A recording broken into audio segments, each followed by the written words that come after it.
and most people love telling stories about themselves. This story is by far... Y'all want a sneak peek of the next video? I love all monkeys. Animation channels on YouTube aren't my favorite. That might sound like a generalization of the genre, but a huge burden comes with the media of animation, and that's the resources. Even a clumsy short sequence can take hours, especially as they start to grow. They'll sink a lot more time and money into their videos, and of course they want a return. There's nothing wrong with that, but problems arise when your only goal is money. You lose touch with your videos. What you used to make feels like a lifetime ago. You're no longer the same person. This is Odd1sOut, a storytime animation channel. He has 20 million subscribers, so I don't know why I felt the need to introduce him. And what used to be a personal retelling of his experiences, doesn't it all resemble what it is now? Odds are you've seen this video. It's one of his most popular, and I think it's pretty much unavoidable. Along with its second and third part, each one has reached 100 million views. Come on man, leave some views for the rest of us. But it really just shows how popular his older content was. It's all just stories about him working in retail, with some simple yet charming animation to go with it, and people ate this up. But as time went on, his content started to shift. Getting 100 million views will do that to you, I guess. But now we have this, 100 games of Fortnite, the goat who lied to everyone, I miss YouTube Rewind, my thoughts on Bluey, Oddballs, my first Pokemon Life is fun, good person, Oddballs.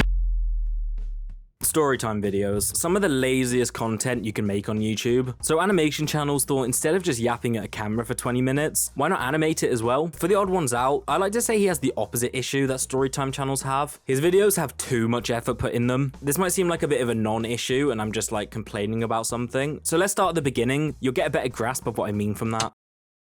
10 years ago, James posted his first video. By the way, I'm calling him James because I can't say Odd1sOut every time. I can feel my brain shrinking as I do. James's first video is as rough as it can be, with his animation being nothing more than still drawings he's narrating over. These animations remind me of those cyanide and happiness videos. I've always hated those. The main thing I get from this video is just how adult he sounds. Like if you compare him in this video to his newer stuff. Well, when I was in the 4th grade, we were assigned to write and illustrate a short story. As a marked man myself, I think you should absolutely get that Shadow the Hedgehog full back piece. It's night and day. Yeah, his audio is better now, and he presents himself in a much more confident way. Everyone does this as their content evolves. I'm sure you've heard of Dream and Tommy in it. There's been some drama around. But it's just the fact that he's aged 10 years, and he sounds like he's regressed back to a teenager. How old is he anyway? 29. He sounds about 14. This isn't a coincidence. His target audience has changed a lot with his channel's growth. Videos about roommates, part-time jobs, and donating blood have turned into Fortnite and Bluey videos. Gross. Hang on, James. 141? Now, I am cherry-picking videos here, I will be honest. He still makes some videos with a mature topic, like this one about tattoos. But just look at the thumbnail, man. Look at the animation. It's clearly meant to be for children. Why else would he take the time animating his character's ass in every single scene? Because kids think it's funny. P.S. It's not. There was this video that was really useful for me when making this. It's an interview with a few animators, including James. So I'm only focusing on him. And starting to try to change their content because they don't have any more stories to tell. Yes. Yeah. And for a lot of the points in this video, he does address them kind of, somewhat. Maybe. He deflects a lot. With the team makes it feel all soulless and commercialized. It's all about business now. Do you want us to suffer more? Sorry. A lot of people have the same complaints as me, and he knows it. So I'm going to be referencing it probably a lot in this video. And whilst they answer questions nobody actually cares for, like, is James a furry? Like, obviously he is. And does he like jazz? The point about his content pandering to a younger audience isn't brought up, likely because, well, you can't argue it. And while it's disappointing he's abandoned his old viewers, YouTube has changed constantly, and James wants to appeal to kids, but it's the fact that he's gone so far in the opposite direction. Unless you have, like, a questionable intellect, you're not going to enjoy his videos if you're older than, I don't know, 12, 8. Hey, it's smart. Who else is going to buy your $30 jigsaw puzzle or watch your dogshit Netflix show? Sorry, I got ahead of myself. I'll get into that soon. Something a bit less problematic is the complaint I see about a lot of these channels. They're running out of ideas and stories to tell. And yeah, obviously, you only have so many interesting things to say. And James hit this point like 5 years ago. So instead of thinking about interesting topics to tackle, stuff that actually needs his opinion, he now plays Fortnite and watches kids shows. It's just very shallow water, and I don't get why you think this is a good idea for a 30-minute animation. Well, fuck me, I guess. When you only post once every few months, a lot of the time should go into picking a topic. You should plan out most of that video, especially when you're sinking all this money into it. Have a big budget to them. And I don't want to say the number, but it's it's like a new car every single time I make a video.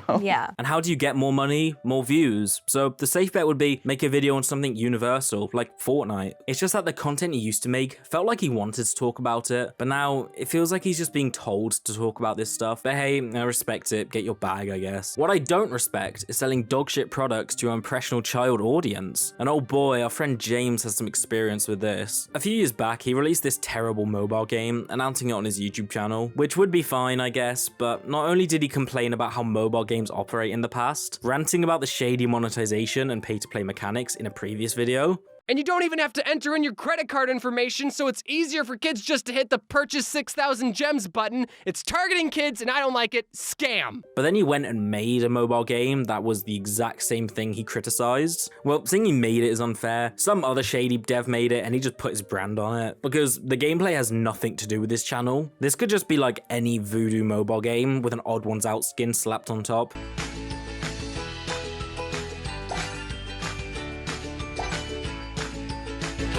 Is it good at least? What do you think? I don't care about the gameplay, neither do you. We have a limited time on this earth, and you don't want to hear me talk about the Odd1sOut Let's Bounce. But I do have to mention it's very predatory in-app purchases. Every mobile game does this. If it was another like voodoo title, I wouldn't be here. But when it comes to someone who's mainly focused at a young audience and has outwardly slandered these mobile game companies, it's incredibly hypocritical for him to go and then do the exact same thing. And if anything, it's even worse. I'm in the middle of editing this video right now, and I went to go and download the video where he advertised the game, and it's gone. I can't find it. I don't know how long it's been gone for, but he definitely deleted it, and I can see why. Not only this, but his merch is just like gross as well. He sells all kinds of stuff. You've got the normal ones like hoodies and shirts. Then you've got plushies, graphic novels, keyrings, stickers, pins, jigsaw puzzles, card games, mats, lava lamps. What is all this, man? Monetize yourself, sure, but this is just excessive. Like, how many products do you need? If they were good products, I might see it a bit differently, but let's be serious. Would you buy this? I can give him this.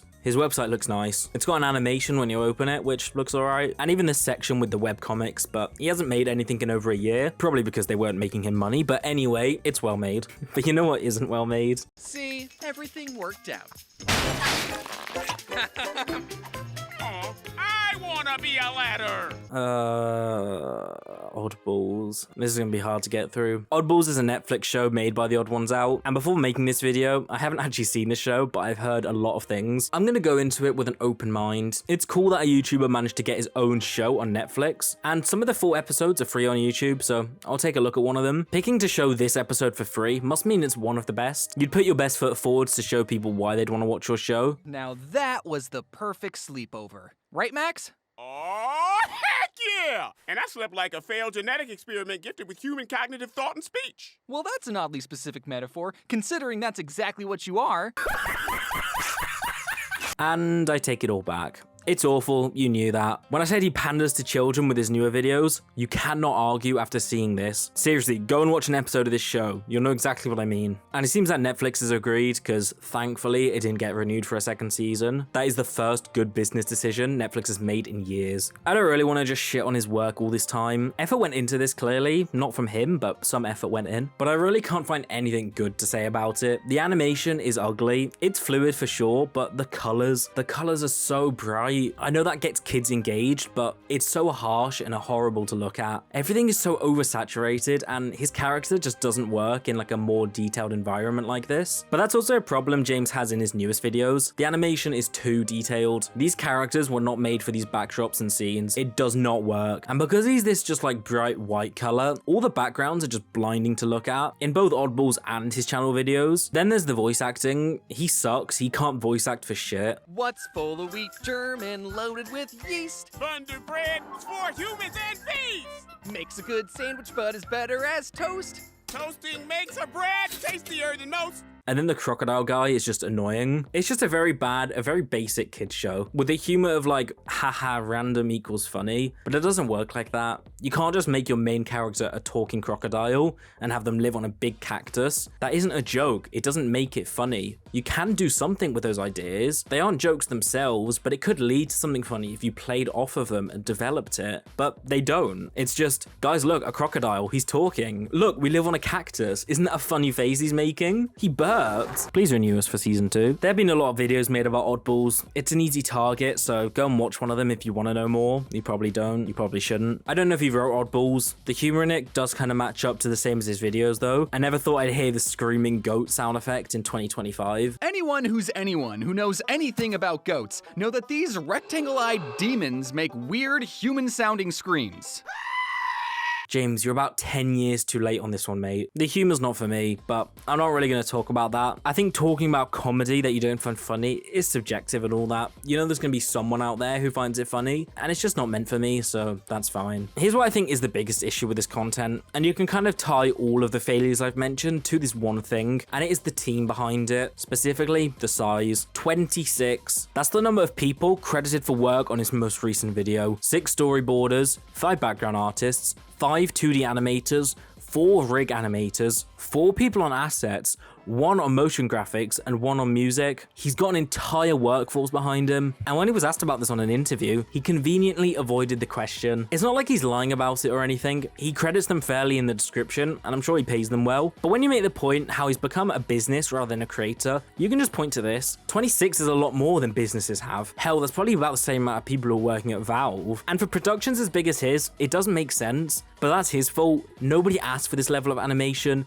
Nobody was asking for this amount of detail. It's ugly, it's cluttered, it just doesn't work. He doesn't need a force that big because he doesn't need animation like this. Creators feel the need to keep topping themselves, and James is just a victim of this. Improve the animation, improve the animation, improve the animation, until it just gets bad. My proposal to fix this scam is to ban mobile games.